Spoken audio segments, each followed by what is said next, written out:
तालियां, हाथ ऊपर करके जोरदार तालियों से हम आदरणीय मुख्यमंत्री महोदय का अभिवादन और अभिनंदन करें। और अब मेरा अनुरोध आदरणीय मुख्यमंत्री महोदय से संबोधन के लिए। मंच पे मौजूद हमारे दिल्ली की शिक्षा मंत्री आतिशी जी, मंच पे मौजूद हमारे विधायकगण, दिल्ली के शिक्षा सचिव और आज इस मौके पे आए हुए सभी भाइयों, बहनों, माताओं, बुजुर्गों, बच्चों, मैं देख रहा हूँ आज इतनी बड़ी संख्या के अंदर माएँ और बहनें खासकर आई हैं, इतनी महिलाएं हैं।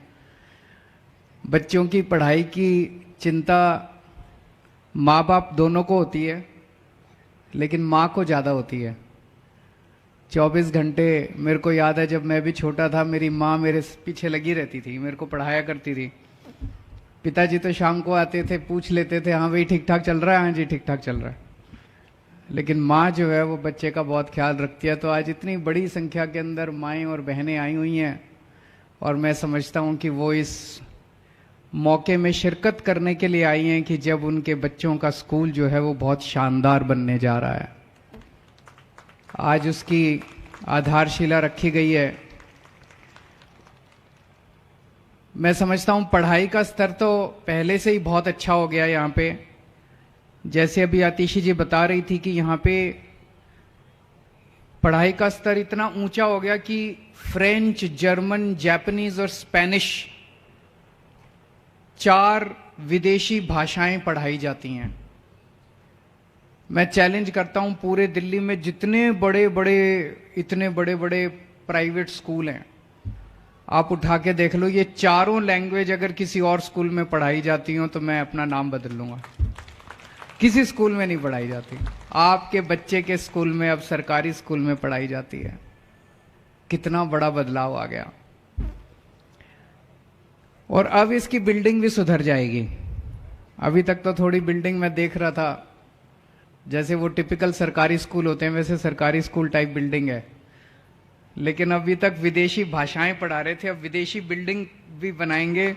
जैसे अभी आतिशी जी ने कहा कि जो आपने देखी यहाँ पे इन्होंने लगा रखी है बिल्डिंग की फोटो, बनने के बाद ये स्कूल कैसा दिखाई देगा, जाने से पहले सारे जने देख के जाना। जैसा आतिशी जी बता रहे थे, कोलंबिया यूनिवर्सिटी अमेरिका की यूनिवर्सिटी है, बहुत बड़ी यूनिवर्सिटी।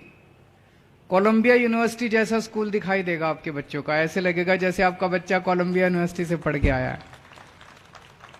सोचो कितना बदलाव आ गया 7-8 साल में। 8-9 साल पहले तक दिल्ली में सरकारी स्कूलों का कितना बुरा हाल था। और आज दिल्ली के अंदर सारे सरकारी स्कूल एक के बाद एक इतने शानदार होते जा रहे हैं। बच्चों के नतीजे बहुत अच्छे आ रहे हैं, बच्चों की पढ़ाई बहुत अच्छी हो गई है। पहले मजबूरी में लोग अपने बच्चों को सरकारी स्कूल में भेजते थे, लेकिन अब प्राइवेट स्कूल से भी लोग अपने बच्चों का नाम कटा के सरकारी स्कूल में भर्ती करा रहे हैं। ये एक बहुत बड़े गर्व की बात है, बहुत बड़ी क्रांति आई है। जब हमारा देश आजाद हुआ था 1947 में, तब ज्यादा प्राइवेट स्कूल नहीं होते थे, सरकारी स्कूल होते थे। तो जितने आईएएस, आईपीएस अफसर भी बनते थे वो भी सरकारी स्कूलों के ही पढ़े होते थे। जितने बड़े बड़े वैज्ञानिक बनते थे वो भी सरकारी स्कूलों के ही पढ़े होते थे। जितने बड़े बड़े अरबपति वगैरह बनते थे वो भी उनमें से भी कई सरकारी स्कूलों के पढ़े होते थे। लेकिन आजादी के बाद से बड़ी तेजी के साथ, मैं तो समझता हूं षड्यंत्र के तहत, बड़ी तेजी के साथ सरकारी स्कूलों का बेड़ा गर्क कर दिया गया और बहुत बड़े स्तर के ऊपर प्राइवेट स्कूल बनते गए पूरे देश भर में। और ये हालत ये हो गई 90 के दशक में और 2000 में देश भर में सरकारी स्कूलों का तो बेड़ा गर्क कर दिया और प्राइवेट स्कूल इतने सारे हो गए। प्राइवेट स्कूलों ने लूट मचा दी, जब मर्जी फीस बढ़ा देते थे, जब मर्जी कुछ भी पैसे लूट। सारे प्राइवेट स्कूल खराब नहीं है, पर कई स्कूल जो है उन्होंने लूट मचा रखी थी। तो माहौल ये होगा कि गरीबों के बच्चे सरकारी स्कूल में जाएंगे। सरकारी स्कूलों में पढ़ाई नहीं है, पढ़ाई बहुत खराब होती थी। जिसके पास भी पैसा है वो प्राइवेट स्कूल में जाएगा। जो गरीब का बच्चा सरकारी स्कूल में पढ़ेगा और सरकारी स्कूल में पढ़ाई नहीं है तो बड़ा होकर उसका कोई कैरियर नहीं है, वो भी अपने माँ बाप की तरह कुछ छोटा मोटा काम करके वो भी गरीब रह जाएगा।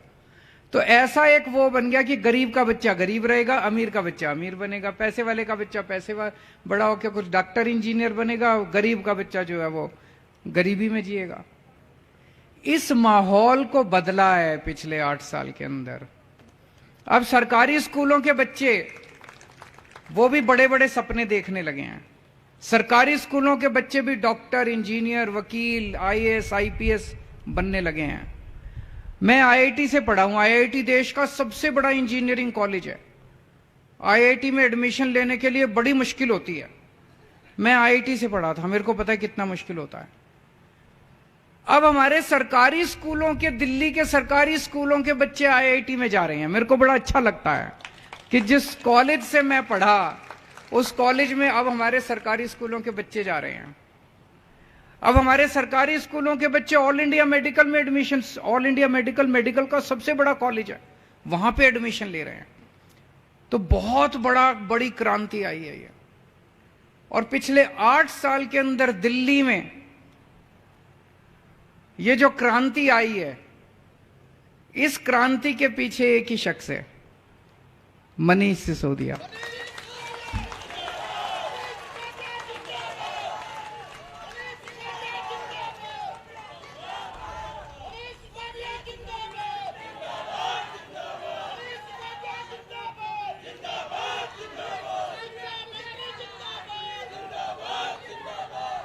पचहत्तर साल में जो धीरे धीरे करके सरकारी स्कूलों का बेड़ा गर्क किया गया। गरीबों ने तो सपना देखना ही बंद कर दिया था। गरीबों के बच्चों ने तो सपने देखने ही बंद कर दिए थे। उनको तो लगता ही नहीं था कि हम भी कुछ बन सकते हैं। जिस शख्स ने, पता नहीं, कुदरत कहते हैं ना, समय एक जैसा नहीं रहता, समय बदलता है।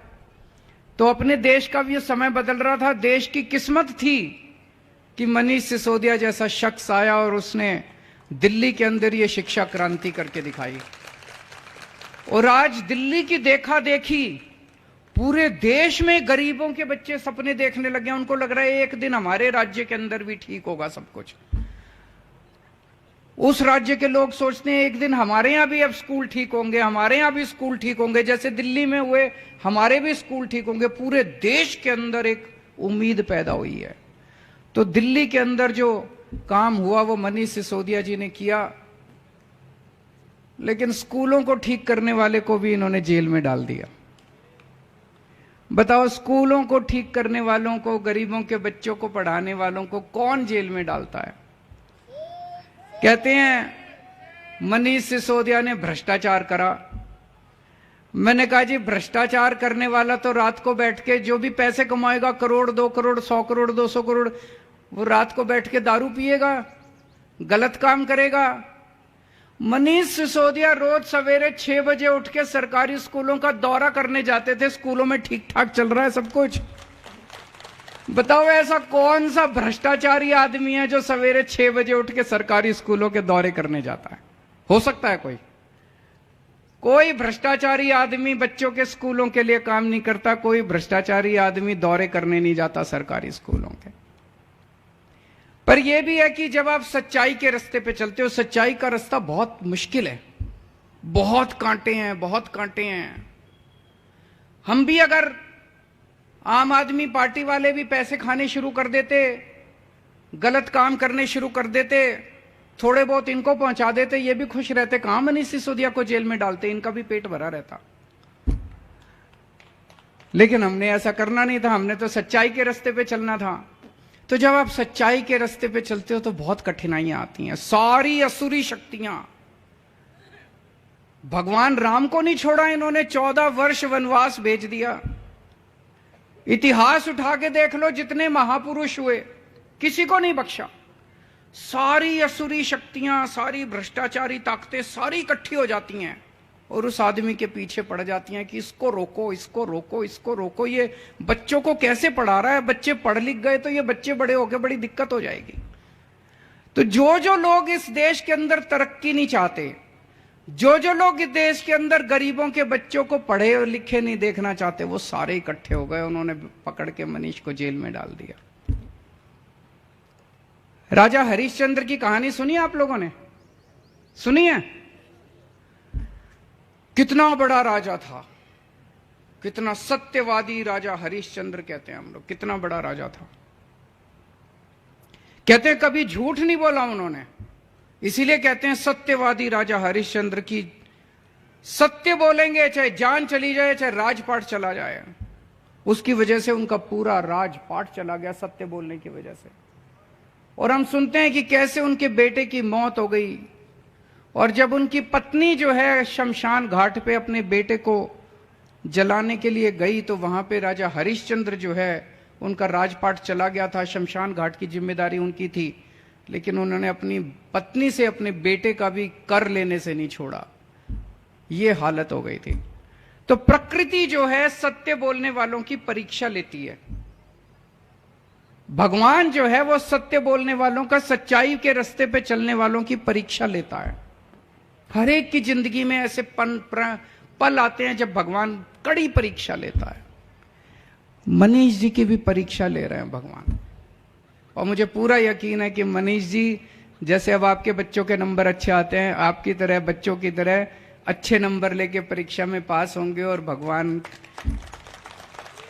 उनसे संतुष्ट होंगे। और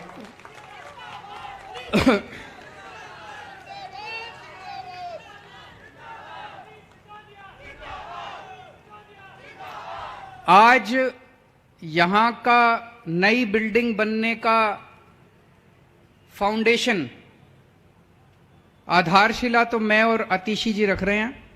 यह स्कूल 1 साल बाद बन के तैयार हो जाएगा फरवरी में। इस स्कूल का उद्घाटन मैं और मनीष सिसोदिया करेंगे।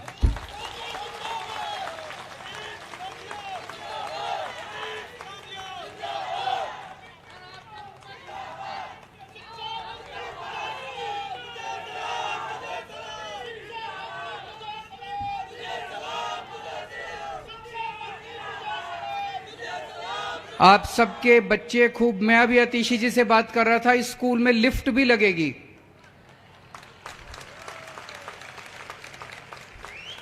स्विमिंग पूल भी है कि नहीं है? नहीं, अभी स्विमिंग पूल नहीं है, वो मनीष जी आके बनवाएंगे फिर। बगल वाले स्कूल में, इस स्कूल में लिफ्ट लगेगी। किसी स्कूल में प्राइवेट में जाके देख लो, किसी प्राइवेट स्कूल में लिफ्ट नहीं है जी, आपके बच्चों के स्कूल में लिफ्ट लगेगी। बड़ी बात है कि नहीं है? सारी माँ बहनें जरा हाथ खड़े करके बता दो, बड़ी बात है कि नहीं है? बहुत बड़ी बात है, बहुत बड़ी बात है। गर्व होगा अब हमें, हमारा बच्चा जो है इतने अच्छे स्कूल में पढ़ रहा है। 2 मेहमान आएंगे घर में, रिश्तेदार आएंगे, तो कॉलर चोरी करके कहना हमारा बच्चा इस स्कूल में पढ़ रहा है, दिखा के लाना उनको स्कूल, देखो जी हमारा बच्चा इस स्कूल में पढ़ रहा है। ये मनीष सिसोदिया जी की देन है। तो हमारे देश के बच्चे ऐसे ही आगे पढ़ते रहें, फलें फूलें, खूब तरक्की करें, मैं भगवान से प्रार्थना करता हूं। और सभी माँ बहनें जितनी आई हैं उन सब लोगों को मेरा नमस्कार, सबको मेरा प्रणाम। बहुत बहुत धन्यवाद सर। और सर हमेशा यही कहते हैं